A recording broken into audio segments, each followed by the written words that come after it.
आज का जो हमारा लेक्चर है ये बहुत ही इम्पॉर्टेंट है। First of all because it is based on the poetic devices. Poetic devices कौन सी होती हैं, ये क्या होती हैं, पोइटिक टेक्निक्स किनको कहते हैं, लिटरेरी डिवाइसेस जो हम पोइम में इस्तेमाल करते हैं वो कौन सी हैं और उनके मकासद क्या हैं, पर्पसेस क्या हैं, क्या बेनिफिट होता है। जनाब, सबसे पहली बात तो ये कि बात कहने का जो अंदाज़ है ये बहुत ही मैटर करता है। हम सब कोई ना कोई बात कह देते हैं, लेकिन अगर हम ब्यूटीफुल मैनर में बात करें, स्ट्राइकिंग मैनर में बात करें, कुछ स्पाइसेस ऐड करें, तो वो जैसे हम सालन बनाते हैं ना, जैसे एक दाल पकाते हैं उसके बाद हम उसको तड़का लगाते हैं, वो जो तड़का है वो उसको एक नई जान दे देता है, उसको अपीलिंग बना देता है।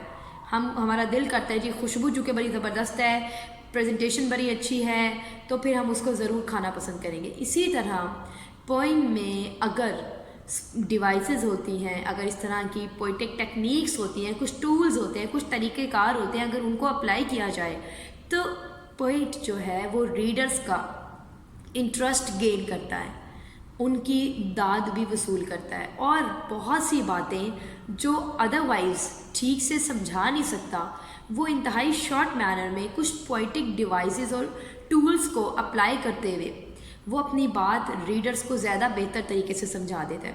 तो इन एनी केस रीडर्स के इंटरेस्ट को डेवलप करने के लिए, उनके कंसंट्रेशन लेवल को मेंटेन रखने के लिए और अपनी बात बेहतर तरीके से समझाने के लिए डिफरेंट किस्म की पोइटिक डिवाइसेस हैं, टेक्निक्स हैं, कुछ टूल्स हैं। तो आज का लेक्चर इसलिए आपके लिए इतना इम्पॉर्टेंट है कि जब भी किसी भी पोइम में से, ये चाहे वो बीए के स्टूडेंट हैं, एडीपी आर्ट्स के स्टूडेंट्स हैं, इवन मास्टर्स के स्टूडेंट्स हैं, किसी भी पीस ऑफ पोइट्री को जब आपने क्रिटिकली अप्रिशिएट करना है या उसकी क्रिटिकल इवैल्यूएशन लिखनी है, क्रिटिकल एनालिसिस लिखना है, क्रिटिकल असेसमेंट आपसे मांगी जा रही है, डिमांडेड है, क्रिटिकली अप्रिशिएट करना है, यानी ये जो टर्म्स इस्तेमाल होती हैं वहाँ पे you are suppose to write two things. Number one, themes of the poem, जिसमें से सवाल आया, और number two, the style of the poem, the poetic devices that are used and applied in that poem. अब ये poetic devices जो common सी हैं, जो आपको ज़रूर पता होनी चाहिए, तो we are going to talk about them one by one. So सबसे पहले to start with will talk about simile. ठीक है, सिमिली किसको कहते हैं जनाब? सिमिली जो है it is a figure of speech that directly compares two things, यानी एक्सप्लिसिट मैनर में। एक्सप्लिसिट का मतलब डायरेक्ट फॉर्म में। ठीक है, आपने ये देखना है कि जैसे देखिए एक चीज़ है, फॉर एग्जांपल जैसे कि हमारी पोइम्स में से अगर मैं बीए की किसी पोइम में से अगर रेफरेंस दूँ, लेजर पोइम में हम देखते हैं कि एक लाइन है that is streams full of stars like skies at night। तो ये जो वर्ड आया like, LIKE, like and as, ये जो दो वर्ड्स इस्तेमाल किए जा रहे होते हैं पोइम में, ये ज़रूर किसी न किसी सिमिली की तरफ इशारा होता है, जिसमें कंपैरिजन हमारे तक लाया जाता है, और वो किसी न किसी एट्रीब्यूट्स के बेसिस पे, या जो भी कंपैरिजन पोइट करना चाहता है उसके लिए ये वर्ड्स इस्तेमाल करते हैं। जैसे अगर मैं उर्दू में आसान अल्फाज में बताऊं, जैसे एक माँ अगर ये कहती है कि मेरा बेटा शेर जैसा है, तो शेर जैसा है मतलब सिमिली, दिस इज सिमिली। अब हम आ जाते हैं बिल्कुल इसके करीब तरीन मेटाफर। सिमिली एंड मेटाफर एक साथ पढ़ाने का मकसद ये भी है कि दोनों चीज़ें आपको आराम से याद रहेंगी। तो मेटाफर क्या है? It is again a figure of speech that is used to make a comparison between two things that are not alike. वो एक जैसी है नहीं, but they do have something in common, लेकिन कुछ ना कुछ उनमें कॉमन है। ठीक है, लेकिन सिमिली से ये कैसे मुख्तलिफ है? वहाँ भी हमने ऐसे ही किया, हमने दो चीज़ों को कंपेयर किया। फ़र्क ये आ जाता है कि मेटाफर जो है वो इम्प्लिसिट मैनर में है, यानी इनडायरेक्ट मैनर में, इनडायरेक्टली आप दो चीज़ों को कंपेयर करते हैं। ठीक है, यहाँ there is no use of like और एज। ठीक है, जैसे अब देखें उर्दू में वहाँ पे मिसाल थी मेरा बेटा चांद जैसा है, तो वो सिमिली थी। मेटाफर होगा तो उर्दू में क्या कहा जाएगा? मेरा बेटा चांद है। डायरेक्ट, मेरा बेटा शेर है। मेरी बेटी प्रिंसेस है। तो यू सी हम जब डायरेक्ट बात करते हैं, एक्चुअली ये हम इनडायरेक्ट कंपैरिजन ड्रॉ कर रहे हैं। तो जब इनडायरेक्टली हम एक बात बताना चाह रहे हैं, इनडायरेक्टली दैट इज मेटाफर। और जहाँ डायरेक्ट आप बता रहे हैं कि जी ये इस जैसा है, डायरेक्टली आप बता रहे हैं जी इसका कंपैरिजन इसके साथ है, तो यहाँ पे इसको हम क्या कहते हैं, simile. So that is the difference. आपके बुक्स में जैसे अब आप लेजर ही पोएम में हमें एक मेटाफर भी नज़र आ रहा है, वो क्या है वो मैं बोल के बता देती हूँ आपको। जब पोएट कहता है no time to turn at beauty's glance, यानी खूबसूरती की तरफ, खूबसूरती की एक झलक देखने का भी हमें टाइम नहीं है। तो ये ग्लांस का वो जो वर्ड इसने यूज़ किया, ब्यूटीज ग्लांस, ये मेटाफर भी है, ये पर्सोनिफिकेशन भी है। और पर्सोनिफिकेशन क्या होती है वो हम आगे जाकर डिस्कस करेंगे। तो फिलहाल मेटाफर आपने देख लिया कि उसने ये नहीं कहा किसी खूबसूरत चीज़ को देखने का टाइम नहीं, कहता खूबसूरती को देखने का टाइम है, तो उसने इनडायरेक्टली हमें कुछ और समझाना चाहा, तो दैट इज़ मेटाफर। ठीक है, इसके बाद आ जाते हैं हम अपनी नेक्स्ट पोएटिक डिवाइस पर, दैट इज़ राइम स्कीम। पहले तो बात जी राइम स्कीम होती क्या है? राइम स्कीम होती है जनाब जब there is a pattern of rhymes at the end of each line of a poem और अ सॉन्ग। यानी किसी भी पीस ऑफ पोइट्री में जब लास्ट जो लाइन हर लाइन के जो एंड पे अगर राइमिंग वर्ड्स आ रहे हैं, राइमिंग वर्ड्स जो विथ साउंड अलाइक, जिनकी आवाज़ यानी एक जैसे, जैसे लेजर ही पोएम का अगर हम रेफरेंस दें तो care stare, what is this life if full of care, we have no time to stand and stare. तो स्टेयर एंड केयर दोनों ही राइम स्कीम यहाँ पे हमें नजर आ रही है, राइमिंग वर्ड्स है केयर एंड स्केयर। तो जब किसी भी पोएम की लाइन के एंड पे राइमिंग वर्ड्स हो तो हम कहते हैं the poet has observed rhyme scheme. और इसका मकसद क्या है? पोएम को अपीलिंग बनाना, पोएम में एक्सटर्नल म्यूजिक क्रिएट करना। सो हम ये देखते हैं कि rhyme scheme produces, it gives the effects of external music, external rhythm is created, और this is how the reader's attention is grabbed. Reader की अटेंशन ग्रैब की जाती है। ठीक है, जो चीज़ मज़े की लगेगी, ज़रा म्यूज़िकल सा इफेक्ट होगा तो यकीनन उसको सुनना भी पसंद करेगा हर रीडर। तो अच्छा, सिमिली और मेटाफर का मैं स्किप कर गई, इसका फ़ायदा बताना। इसमें जी आप अपने आइडिया को बेहतर तरीके से एक्सप्लेन कर सकते हैं जब आप किसी चीज़ को एक दूसरे आइडिया के साथ कंपेयर करते हैं, यानी टू थिंग्स का जब आप कंपैरिजन ड्रॉ करते हैं तो आप बात को अच्छी तरह से समझा सकते हैं। ये बिल्कुल ऐसी है जैसे हम अपनी रोज़मर्रा की ज़िंदगी में हम किसी को जब ये बताना चाहते हैं कि वो बहुत ही बहादुर है, तो मैं अगर ये कहूँ कि यार वो तो टीपू सुल्तान है, यानी मैं उसकी बहादुरी के बेसिस पे उसको टीपू सुल्तान से मैंने कंपेयर किया, तो मेरा जो लिसनर है या जो रीडर है उसको पता चल गया कि यहाँ मेरा एम्फसाइज किस बात पे है, यानी मैं किस चीज़ पे एम्फसिस दे रही हूँ, जोर किस चीज़ पे है। ठीक है, तो ये बातें इनको समझ आ गई आपको। अच्छा, उसके बाद हम आ जाते हैं नेक्स्ट चीज़ पे, और वो क्या, दैट इज़ एलिट्रेशन। एलिट्रेशन भी एक पोइटिक डिवाइस है। अब एलिट्रेशन में क्या होता है? It is the occurrence of the same letter और sound at the beginning of closely connected words. यानी कि ये एक तो आप ज़हन में रखें कॉन्सोनेंट साउंड्स की बात होगी। टिपिकली जो एलिट्रेशन में चीज़ इस्तेमाल की जाती है वो है कॉन्सोनेंट साउंड्स। ठीक है, eight the beginning of a word, यानी कि आसान अल्फाज में अगर मैं आपको बताऊं तो जनाब किसी भी पोएम की लाइन में, वर्ड्स में अगर बहुत ही क्लोजली कनेक्टेड ऐसे वर्ड्स हैं जो स्पेशली उनकी स्टार्टिंग जो है, स्पेशली उनके बिगिनिंग में कॉन्सोनेंट साउंड्स की रेपिटिशन हो। जैसे मैं एक मिसाल आपको दे दूँ, ट्विंकल ट्विंकल लिटिल स्टार। अब इसमें ट्विंकल ट्विंकल ट साउंड जो है, ट्विंकल में भी और दोबारा से ट्विंकल आया, तो ट साउंड दोनों ही कॉन्सोनेंट साउंड्स, दोनों ही बिगिनिंग में, दोनों ही ये देखें साथ साथ ही हैं। कंपैरिजन आप इनका यूजेज देखें क्लोजली कनेक्टेड वर्ड्स में, तो कौन इसे एलिट्रेशन होगी। अब एक मिसाल देती हैं जी, the big bad bear scared all the baby bunnies by the bushes। Again, the big bad bear scared all the baby bunnies by the bushes. So you see b sound, big bad bear, baby bunnies bushes. ये ब sound repeated है एक ही sentence में, closely connected words हैं। तो ये जो consonant sounds की रेपिटेशन है दैट इज एलिट्रेशन। अब एलिट्रेशन के एग्जैक्ट ऑपोजिट जो है हम एजोनेंस को पढ़ेंगे, बाद में इन दोनों का मकसद भी देखेंगे कि पर्पस क्या है, इनका फ़ायदा क्या है। तो एजोनेंस भी वही बिल्कुल वैसी है जैसे एलिट्रेशन है, एक लिटरेरी डिवाइस है, लेकिन यहाँ पे रेपिटेशन जो होगी वो सिमिलर वावेल साउंड्स की होगी। वावेल मतलब AEIOU साउंड्स की रेपिटेशन, हमने लेटर नहीं बोला ना एलिट्रेशन में ना एजोनेंस में। तो जो साउंड्स, ये वाली साउंड्स रिपीटेड होंगी क्लोजली कनेक्टेड वर्ड्स में, यानी वो sounds which take place in 2 or more words in proximity। Proximity का मतलब क्लोजली, जो क्लोजली कनेक्टेड वर्ड्स हैं।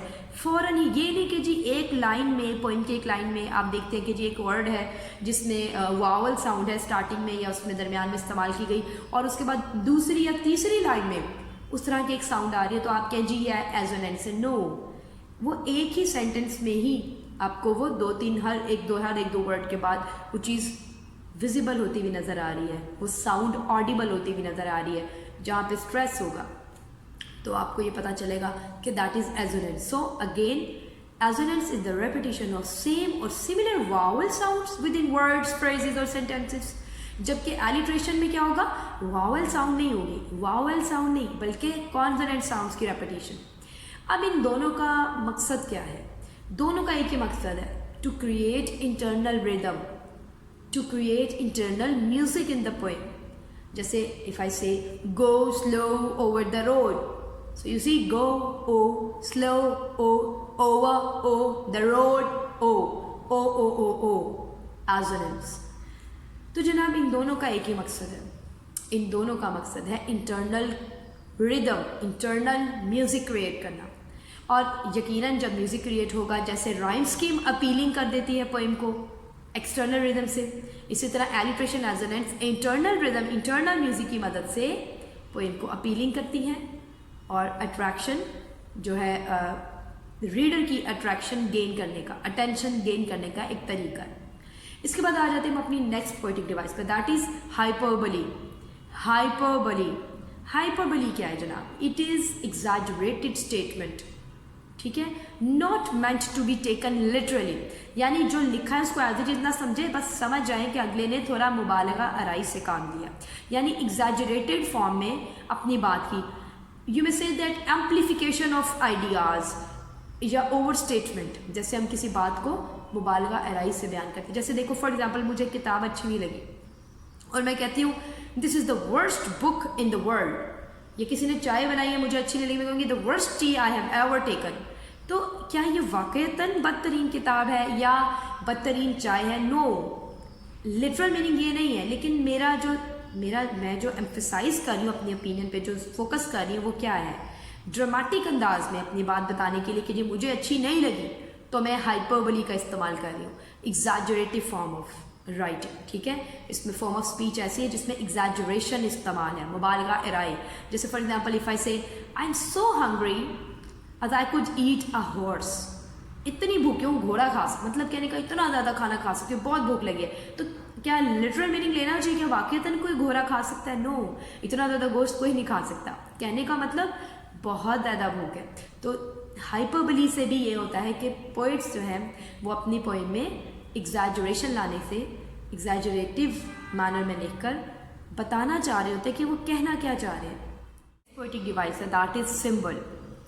Symbol is something where a thing is used for और regarded as representing something else, यानी कोई चीज़, कोई लफ्ज़, कोई एक्शन, कोई पर्सन, कोई place, a word, an object इस तरह से इस्तेमाल हो कि वो असल में किसी और चीज़ को रिप्रेजेंट कर रही है, ठीक है। It is used for representation of something else, किसी और चीज़ की रिप्रेजेंटेशन के लिए, ठीक है। जैसे अब अगर मैं इसकी मिसाल देती हूँ तो आपके बीए की पोइम में, एडीपी आर्ट्स में जो हॉक्स मोनोलॉग पोइम है, यहाँ hawk is a symbol. Throughout the poem हमें नज़र आ रहा है कि एक हॉक जो है वो बोल रहा है, हम उसके दिमाग में चलने वाली जो उसकी सोच है, जो कैफियत है, हम वो सुन रहे हैं, लेकिन एक्चुअली हॉक नहीं है। हमें ये पता है, रीडर को ये पता लग जाता है इंटरप्रिटेशन से, एक क्लोज स्टडी से, कि actually hawk is a symbol. वो it is used to actually represent all the cruel people और रूलर और द किंग्स जो जुल्म करते हैं जो पार ड्रंक है, ठीक है। तो हॉक क्या है, वो सिंबल है। तो आप पता चला कि सिंबल क्या होता है, इसमें जो भी कोई एक्शन, कोई वर्ड, कोई प्लेस, कोई ऑब्जेक्ट जो इस्तेमाल किया जा रहा होता है वो असल में किसी और चीज़ की डिपिक्शन कर रहा होता है, किसी और चीज़ को सिंबलाइज कर रहा होता है, उसकी अलामत के तौर पे इस्तेमाल किया जाता है। जैसे अब देखें red colour it is a symbol of danger. अगर किसी जगह पे कोई इलेक्ट्रिक मतलब एक सिस्टम है कहीं पे इंस्टॉल्ड, वहाँ पे जो रेड साइन होगा वो डेंजर को सिंबलाइज कर रहा होगा। तो लिखा डेंजर नहीं होगा, लेकिन रेड साइन हमें बता रहा है कि यहाँ डेंजर है, ठीक है। तो that is again a symbol. I hope ये भी समझ आ गया आपको। अच्छा, उसके बाद आ जाते हैं हमारी next poetic device, that is onomatopoeia. Onomatopoeia क्या चीज़ है? It is very easy. It is the naming of a thing और action by a vocal intimation of the sound जो इससे एसोसिएटेड हो। यानी कि आप एक साउंड को वर्ड्स की शक्ल में लिख रहे हैं। जैसे देखें बज़, BUZZ, बज़। तो ये बज़ साउंड एक्चुअली यहाँ पे बताई जा रही है, जो साउंड है उसी को वोकल, यानी कि जो वोकल इमिटेशन होती है बज़, वो आपने लिख दी, नेमिंग कर दी आपने उसकी। तो ये buzz sound onomatopoeia. Then hissing, जो हिस होती है वो भी HISS करके जब आप बात करते हैं तो एक्चुअली दैट इज ओनोमैटोपिया। अगर हम मशीन की नॉइजेस पे बात करें, जैसे हॉक, ही हॉन्क्ड एट मी, तो हॉन्क का जो साउंड है HONK, हॉन्क। Loves beep, BEEP, beep, onomatopoeia. जो कुकू बर्ड है उसका नाम हम कुकू जब हम लिखते हैं उसके साउंड को, तो दैट इज कुकू उसकी साउंड। सो ये जैसे वॉइस तो अगर मैं लिखती हूँ SHUSH, तो ये क्या है, दिस इज ओनोमैटोपिया। क्योंकि एक्चुअल कोई वर्ड नहीं है, साउंड को कॉपी किया गया है और उसको नेम दे दिया गया, ठीक है। सो ओनोमैटोपिया भी इस्तेमाल की जाती है। पोएटिक डिवाइस आपको पता होनी चाहिए।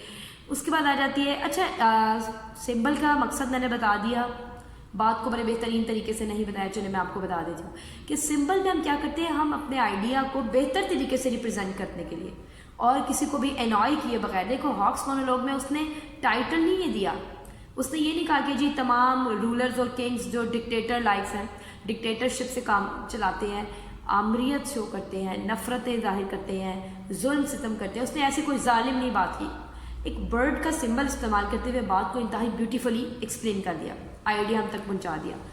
और ओनोमैटोपिया क्या होता है, इससे भी यही है कि जनाब बड़ी इंटरेस्टिंग सी बन जाती है आपकी जो स्टडी है, आप बड़े इंटरेस्टिंग मैनर में वो कर सकते हैं किसी भी पीस ऑफ राइटिंग को। और हमें actual we can as if we can listen to the sounds. तो ये जो ऑडिटरी इमेजेस क्रिएट करना होता है, ऑडिबल चीज़ें हमें ऐसा लगता है जैसे हम वाक़तन सुन रहे हैं, बज़, हिस, ठीक है, कुकू, हॉक। तो ये चीज़ें क्रैश, तो जब चीज़ क्रैश कर जाती है तो क्रैश का जो साउंड है, तो देखिए एक साउंड की आपको बाकायदा एक इम्पैक्ट नज़र आता है, महसूस होता है। फिर आ जाते हैं जनाब हम अपनी नेक्स्ट पोएटिक डिवाइस पर, दैट इज रेफ्रेन। रेफ्रेन क्या है जी?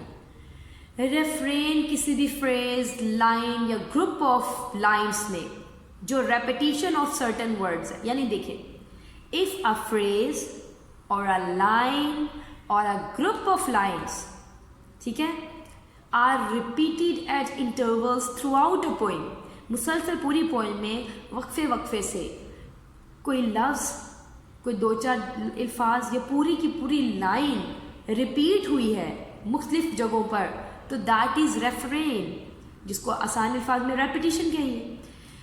इसका बहुत बहुत बड़ा मकसद है, इट इज़ ऑन पर्पस, ठीक है।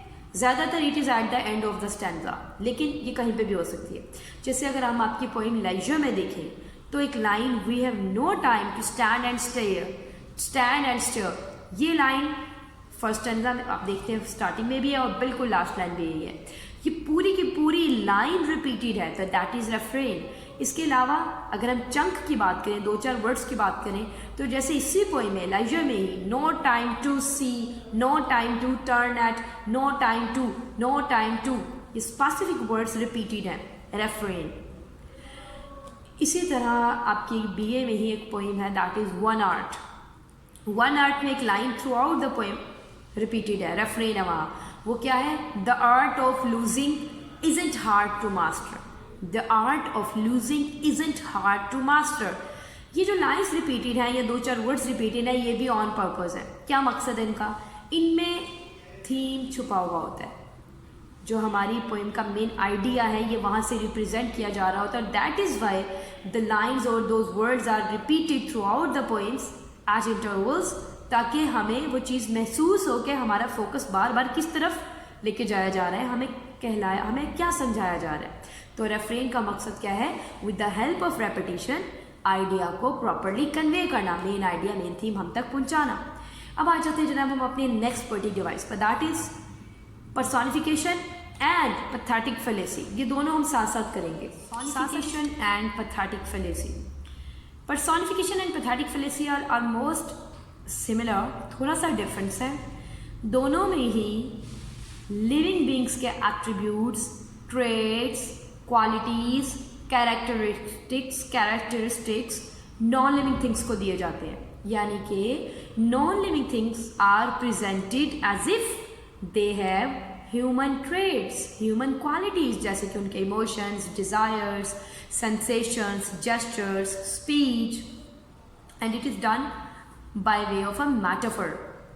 जैसे मेटाफर में हम इनडायरेक्टली कंपेयर कर रहे होते हैं, इसी तरह जैसे आपकी सिंपल सी जी बेटा, आपकी पोइम लेजर में जो ब्यूटीज ग्लास है, तो ब्यूटीज ग्लास जो है वो वर्ड आप देखते हैं, वो उसमें खूबसूरती को इस तरह से बयान किया गया है। खूबसूरती तो एक आइडिया है ना, खूबसूरती कोई लिविंग बीइंग तो नहीं है, लेकिन उसको इस तरह से बयान किया गया जैसे वो डांस भी करती है, उसके पैर भी हैं, उसकी आइज़ भी हैं, स्माइल है। तो ये पर्सोनिफिकेशन थी और मेटाफर भी है। डायरेक्टली इनडायरेक्ट आप देखते हैं कि आपने उनको किस तरह से कंपेयर कर दिया। इसके बाद आ जाती है बात पैथेटिक फेलेसी की। उधर क्या होता है? वहाँ पे भी सेम यही है, human attributes, human qualities non living किन चीज़ों को दी जाती है? जो नेचर की ऑब्जेक्ट्स हैं, गॉड मेड ऑब्जेक्ट्स। नेचर यानी नेचुरल ऑब्जेक्ट्स को इस तरह से प्रेजेंट किया जाए, जैसे अगर मैं बात करती हूँ कि lightning danced across the sky, lightning danced across the sky. मैं कहना ये चाह रही थी कि बिजली पूरे आसमान पे थी, आसमान पे बिजली गरज रही थी, लेकिन मैंने कह दिया डांस कर रही थी। सो एक्चुअली ये क्या हुआ? ये पैथेटिक फेलेसी है। लेकिन अगर मैं कहूँ माई अलार्म क्लॉक येल्स एट मी, यानी कि मेरी जो अलार्म है, अलार्म क्लॉक, ये मेरे पे चीख रही है, तो चीखना जो है, येलिंग जो है, ये ह्यूमन एट्रीब्यूट है। अलार्म क्लॉक क्या है? That is non living being.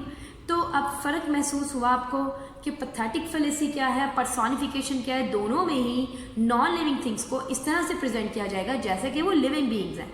सिर्फ फ़र्क ये है, पर्सोनिफिकेशन में नॉन लिविंग थिंग जो है वो एक आम सी एक लिविंग थिंग, जैसे नॉन लिविंग ऑब्जेक्ट होगा जो कि ह्यूमन मेड, इंसानों का बनाया हुआ, या कोई आइडिया, तसव्वुर, जैसे खूबसूरती, झूठ, चोरी, इस तरह की अगर हम बात करते हैं, मुनाफकत, उसको जब हम पर्सोनिफाई कर दें। लेकिन पैथेटिक फेलेसी में खुदा की बनाई हुई यानी नेचुरल ऑब्जेक्ट्स को, हवा, पानी, समंदर, सियारे, सितारे, इनको इस तरह से प्रेजेंट किया जा रहा है जैसे कि लिविंग बीइंग्स हो। तो ये चीज़ें, इन दोनों का फ़र्क है। और अगेन इनका मकसद क्या है? खूबसूरत तरीके से बात को, आइडिया को प्रेजेंट करना और एक्चुअली अपने रीडर को स्टार्टल कर देना, to startle him, to amaze him, to amuse him, और फिर उसको पढ़ने का मज़ा भी आएगा और आप जो कहना चाहते हैं वो हाइटेंड मीनिंग जो है आपकी बात का, वो उसको समझ भी आएगा। इसके बाद आ जाते हैं जनाब, अगर हम आपकी बीए की पोएम्स में से देखते हैं तो एक तो ब्यूटीज ग्लास था, दूसरा आप देखते हैं जैसे मेट्रो पेरिस में, नहीं, ऑटम पोएम में पोइट कहता है जी कि मैंने वो स्टार्स देखे with white faces, earth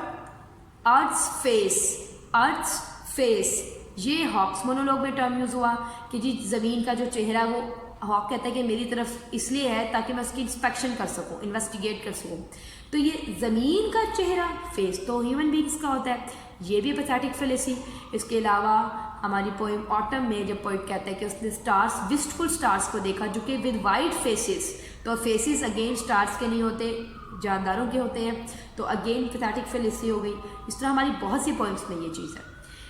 okay जी, अब हम आ जाते हैं नेक्स्ट अपनी पोएटिक डिवाइस पर। दैट अब ये इंजॉयमेंट क्या है?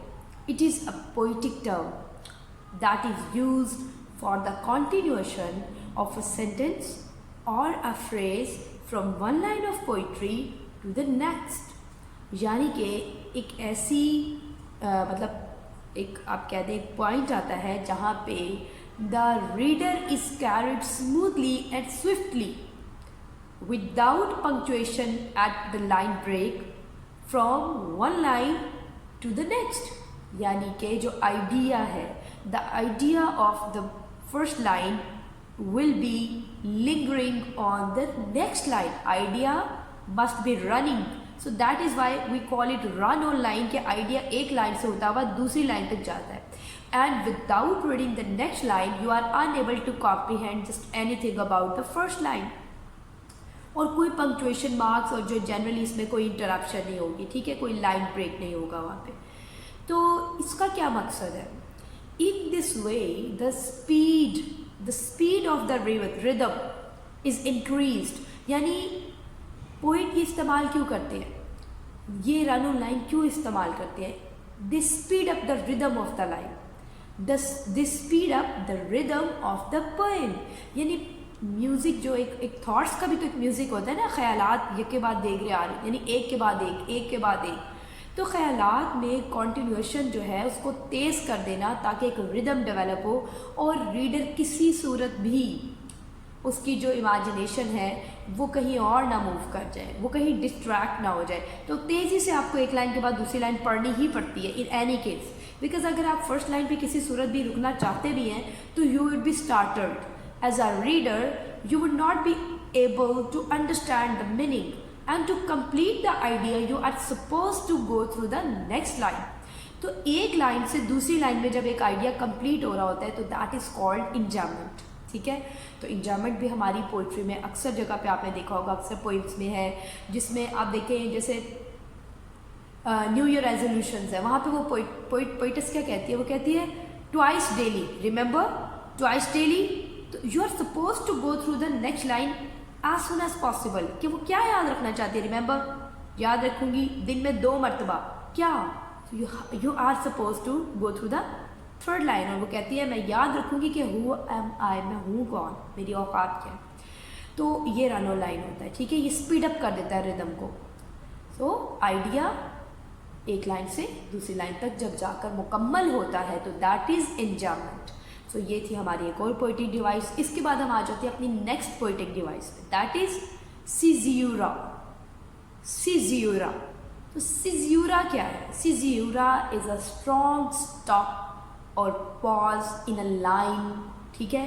किसी भी पोइटिक लाइन में एक स्ट्रॉन्ग किस्म का पॉज या स्टॉप जब आता है, इसमें कोई ना कोई पंक्चुएशन मार्क लगा होगा, ठीक है, पंक्चुएशन मार्क ज़रूर होगा।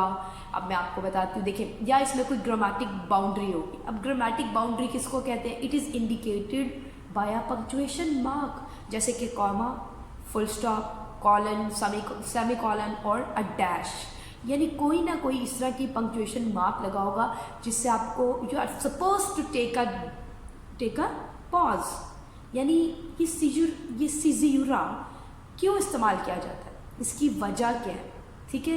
It is used to extend meanings और to contrast ideas, to produce rhythmic effects. यानी देखिए, राइटर जो पोइट होगा वो चाहेगा कि मेरा पढ़ने वाला किसी एक वक्त पे तरह ठहरे, या तो जो उसने पहले बोला है उसको पहले एक बार अच्छी तरह दोबारा समझ लें देन मूव ऑन, या वो ये चाह रहा होगा कि जनाब आप जो है आइडियाज़ में जो कंट्रास्ट आने लगा उसको फील करें। जैसे हम कुरान पाक पढ़ते हुए हम डिफरेंट जगहों पे we have to pause, we have to take a pause, ताकि उसका जो मतलब है वो हम तरीके से समझ सकें, मुकम्मल तौर पे समझ सकें। अगर हम तेज़ी से पढ़ लेंगे, जैसे एक इसकी मिसाल दी जाती है, जैसे इफ़ आई से उठो and then I say comma, then I write comma, उठो मत बैठो। लेकिन अगर मैं उठो मत के बाद कॉमा लगाऊंगी तो अब क्या बन जाएगा? उठो मत बैठो। सो आप देखते हैं कि एक ही सेंटेंस में अगर कॉमा की हमने प्लेस जो है उसकी चेंज करते हैं तो किस तरह पूरे का पूरा मतलब बदल जाता है। तो ये जो सीज़्यूराज है, सीज़्यूराज, ये जो स्ट्रॉन्ग पॉजेज हैं, ये क्या इंडिकेट कर रहे हैं कि आपको वहाँ पे पोइट आपसे डिमांड करता है कि आप उसको थॉटफुली तरह पढ़ें, ठीक है। So then you may move on, ठीक है। इट इज़ वेरी एसेंशियल कि आप सीज़्यूराज को उसी तरह से उन पे उसी तरह पॉजेज लें जैसा कि पोइट आपसे डिमांड कर रहा है, ठीक है। It is important. इससे आपको मतलब प्रॉपरली क्लियर होता है। और अगर कोई कंट्रास्ट आइडियाज़ का तो वो भी आप फील कर लेंगे। कोई रिदमिक इफेक्ट्स आने हैं, म्यूजिकल इफेक्ट्स आने हैं, कुछ सर्टन पॉजेज हैं, तो वो भी उसके अकॉर्डिंग आप लेकर चलेंगे बात को। उसके बाद आ जाते हैं जनाब हम आयरनी पे। एक और हमारी पोइटिक टर्म है, ये एक्चुअली लिटरेरी डिवाइस है, ये सिर्फ पोइट्री में नहीं है, ये किसी भी लिटरेरी पीस ऑफ राइटिंग में आ सकती है। ये क्या है? It is the use of words to convey a meaning that is the opposite of its literal meaning. कुछ ऐसा आपको समझाया जा रहा है जो दिख रहा है वो नहीं है, यानी लुग़वी मतलब से हटके भी कुछ मतलब है। देखिए वैसे आयरनी की एक और डेफिनेशन भी आपको ज़ाहिर पता होगी कि irony is the difference between appearances and reality. जो चीज़ें ज़ाहिरी शक्ल सूरत रखती हैं वो सिर्फ वही नहीं है, मतलब कुछ और है। देखिए इनमें इसमें बड़ी इसकी डिफरेंट किस्म की टाइप्स हैं। जैसे वर्बल आयरनी होती है, सिचुएशनल आयरनी होती है। अब ये वर्बल आयरनी क्या है? लफ्ज़ की आयरनी। जैसे देखिए एक बंदा जो है वो बहुत ज़्यादा बोल रहा है, चहक रहा है, और मैंने उसको क्लास में उसको मैंने डिस्करेज करना उसकी गुफ्तगू को ड्यूरिंग लेक्चर, तो मैं कहूँगी खैर है आज आप काफ़ी खामोश बैठे हुए हैं। अब उन्हें भी पता है कि actually he is not silent, he is talking continuously, तो ये वर्बल आयरनी है।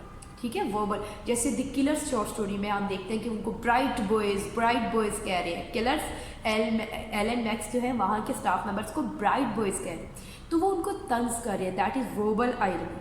अब सिचुएशनल आयरनी क्या होती है? सिचुएशनल आयरनी जहाँ हम समझते हैं कि जो चीज़ें जैसी चल रही हैं वैसी चलती रहेंगी, लेकिन एकदम कोई बड़ा ड्रास्टिक किस्म का चेंज आ गया, ठीक है, प्लॉट में। जैसे फॉर एग्जांपल हमारी रियल लाइफ में बड़ी दफ़ा सिचुएशनल आयरनीज होती हैं। हम किसी एक सिचुएशन से जो सोच रहे होते हैं कि अब ये होगा, अच्छा अब हमारे घर में डिबेट हो रही है, एक प्लान किया जा रहा है कि जी आगे क्या करना है, तो यकीनन यही होगा, लेकिन आप देखते हैं कि नहीं, वो जो आपने सोचा होता है वो नहीं हो रहा, तो सिचुएशन ख़राब से ख़राब होगी। खुदा न खास्ता है कोई लड़ाई झगड़ा स्टार्ट हो गया, बहस मुबाहिसा, मज़ा जो है वो ख़राब हो गया, सिटिंग जो है वो अनप्लेजेंट हो गई, तो ये सिचुएशनल आयरनी हो गई। जो सोच रहे थे वो वैसा नहीं निकला। इसी तरह ड्रामेटिक आयरनी भी होती है, जिसमें क्या होता है, किरदार जो है उन्हें नहीं पता होता, लेकिन रीडर को पता होता है कि ये जो चल रहा है असल में ये क्या है। जैसे आप एक ड्रामा देख रहे होते हैं, वहाँ पे आप देखते हैं ना बड़ी सिचुएशनल आयरनीज होती हैं, बड़ी ड्रामेटिक आयरनीज होती है, जिसमें आप एज अ व्यूअर आपको पता होता है कौन सा किरदार बुरा है कौन सा अच्छा है, लेकिन आपस में किरदार जो है वो दूसरे को नहीं जान रहे होते। वो तो टुवर्ड्स द एंड जब आयरनी अनफोल्ड होती है, चीज़ें क्लियर होती है, तो उन्हें पता चलता है। So that is irony. इसका भी बहुत मकसद है। आप देखें, आपकी एक पोइम है patriot into traitor. Patriot into traitor में वर्बल आयरनी है। जब नरेटर ये कहता है, जो आज जिसको लोगों ने लेबल कर दिया है एज अ टरेटर, और वो उसको मारने के लिए तैयार हैं, उस पर पत्थर मार रहे हैं, तो वो एक लफ्ज़ कहते हैं ये मेरी ही मिसडीड्स की वजह से मुझे मार रहे हैं। और कहते हैं जो भी अकल रखता है, शऊर रखता है, हूएवर हैज़ माइंड, ये जो लफ्ज़ है ना ये आयरॉनिक है।